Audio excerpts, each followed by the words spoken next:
that y'all came out, we outweighed them in 44. How did you see that? I mean, that's just been the emphasis the last, 4 months from Coach Davis. In practice, is just getting rebounds. I mean, teams are out-rebounding us, and that was the main reason we were losing. I mean, we do play small, but at the end of the day, if we box out, you should go get the rebound. And, first half, coming in the road, we knew that it's going to be a dogfight no matter who you play. Every role player plays good at home. Now the star players play good at home. We knew they're going to have a good crowd, and that we're going to bring a fight. Harrison, what did you like about Armando's performance? Obviously, was doing a lot against PJ Hall. Hall fouls out, Armando picks up the 4 fouls. Just what did you like from what you saw from Armando? He dominated PJ. We knew that was the best player and that was going to be a big matchup. We knew Doe could guard him one-on-one. A lot of teams trapped PJ, but we thought Doe had it one-on-one, so we let Doe handle stuff. We were running stuff through him. He was making great passes, great reads, finishing down low. He was just bigger Armando. Have you ever had to, in practice, switch on Armando defensively? Has that ever happened? Oh, yeah. And I lock him up. You lock him up? Okay. I was going to ask you. Never scores. Never scores. Said there was a lot of chatter with you guys on the bench during a couple of timeouts in the last 5 minutes, and he attributes that as part of the reason why you guys were able to close out. What are you guys saying there, and why do you think that all that chatter, a lot of guys talking, not just a coach talking, works for you guys? It's more just energy. It's more hyping up your players. It's telling somebody that, okay, Armando, good pass. RJ, good screen. You got me a layup. Or Cormac, good screen. You got Seth the wide open layup. It's just hyping everybody up and making sure everybody's locked in on the details, not leaving Gerard, staying physical on Hall and Shefflin, and not leaving the shooters like Wiggins, and just staying together as a unit. Does that signify a really connected team? Yes, sir. We're connected from off the court, on the court. Everyone loves each other. There's no beef. There's no hard feelings. I want to see Armando win. Armando wants to see me win. We want to see everybody else win. It's amazing. As a follow-up, is a byproduct of that the fact that you guys appear unflappable? Say that last part one time. You appear unflappable. Is that a byproduct of it? The game was kind of rugged. What do you mean by that? Well, you guys were dealing with circumstances the last 2 games where it was physical, wasn't pretty all the time, weren't great stretches, but you guys continue to plug forward. Your disposition doesn't show that the other team is on a run or anything like that. I think that's the biggest thing on the road is keeping your calm. When teams are trying to get the crowd riled up and yelling at you and bumping, the crowd's going to be on their side, the refs are going to be on their side. That's just how it goes. On the road. So, we stay together. And, at the end of the day, all of us are dogs. We like that type of play style. We don't want it to be pretty. We don't want it to be easy. We want it to be hard. You guys won a game and only made 7 free throws. It happens. It happens. We got to figure out ways to win. Just like at Pitt, we shot 29% from 3, 30% from the field. We figured out a way to win. At the end of the day, good teams figure out a way to win.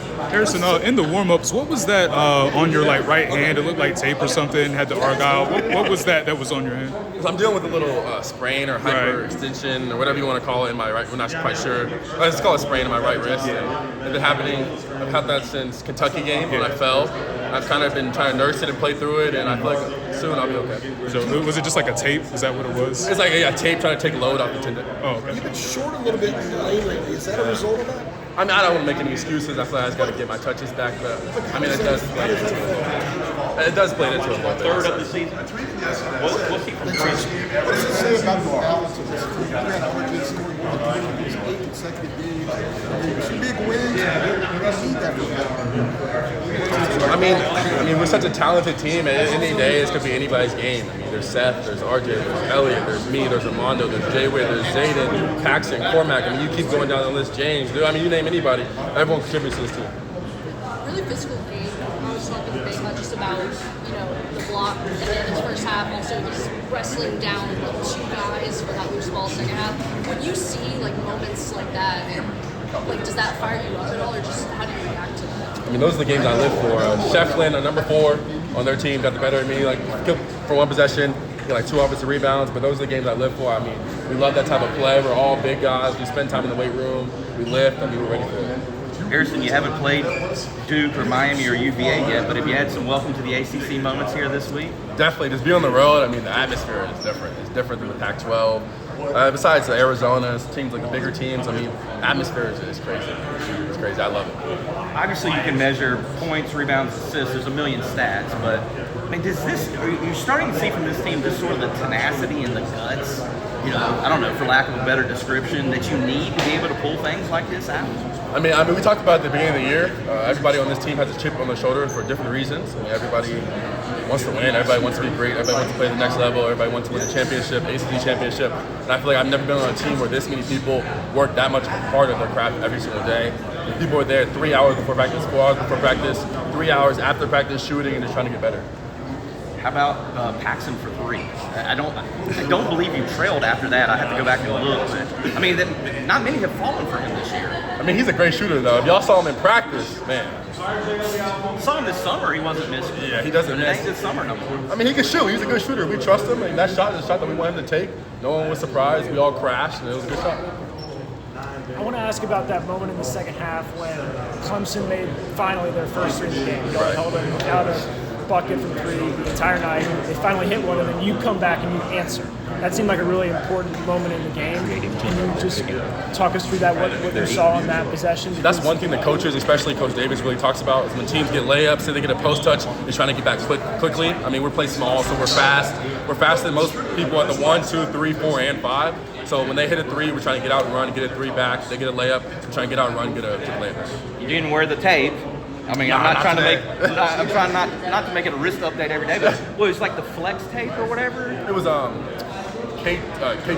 Yeah. Just trying to. I mean, I sprained my wrist against Kentucky. Just trying to play through and manage pain. But I'm saying, how did it?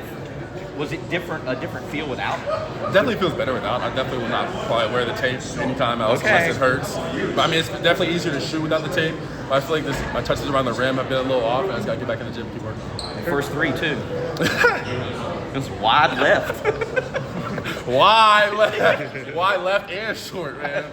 Man, I kept shooting. So that's the game. Harrison, I'm sure that you haven't studied NC State quite yet, but what have you heard about just kind of the history of that matchup and the history of that rivalry? I've actually watched them play a good amount because my former teammate Michael O'Connell was on that team from Stanford. Played for 2 years, so I mean I've watched them play a good amount. I know they got DJ Burns, who's a pretty good player. And they got DJ Horn from Arizona State, he's a pretty solid player, 6'1", quick, shifty guard. They got MJ Rice. I think he just started playing again. He's athletic, young guy, but he's athletic, a lot of potential. So we know they're a good team. We know it's going to be a way bigger crowd than this at NC State. That's our rival. We're ready for that game. So. I was going to say, what have you heard about that environment? Armando over there said some of these guys don't know what they're getting into on Wednesday night. I mean, I heard to just get off social media for the next 5 days. Whatever they say, just let it in through one ear, out the other ear. That's all I'm going to do. Sounds about right. Sounds like good advice. Say that one more time. How many consecutive games have you been wearing the tape when you're shooting? 3, I think. Since the Kentucky game, since after the Kentucky game, Oklahoma was the first one. Oklahoma. Yes, sir.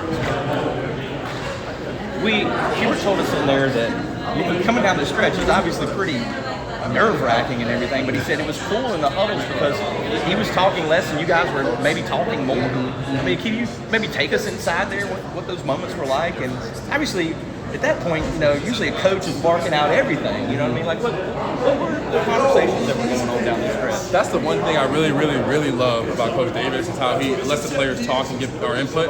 We knew that one of our plays was working. They weren't switching any screens. So we set solid screens. We kept running the same play over and over again. It worked every single time. So we told them that. The rest of the game, we ran that play. And at the end of the day, we just closed it out. What have you seen from this dude right here? Because, I mean, double-doubles are nothing new to him, but he looks bouncier to me. Like, he looks like he's more active for some reason. I mean, it's Armando Baycott. Y'all know what he can do. I mean, y'all saw it 2 years ago. Y'all saw it last year. Y'all seeing it this year. I mean, every day he's just trying to get better and improve. I feel like he's more active. I mean, maybe slightly, I'm saying.